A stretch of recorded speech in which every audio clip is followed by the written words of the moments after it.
How to download and install Ocenaudio on Windows.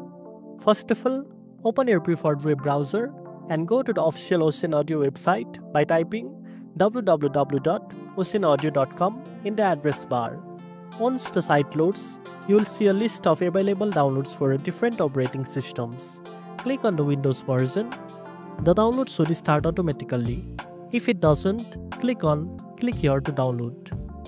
Once the file is downloaded, go to your downloads folder and double-click the installer file to run it. After that, the installation wizard will open. Just follow the on-screen instruction. Click Next, agree to the license terms and choose the installation location or leave it as default.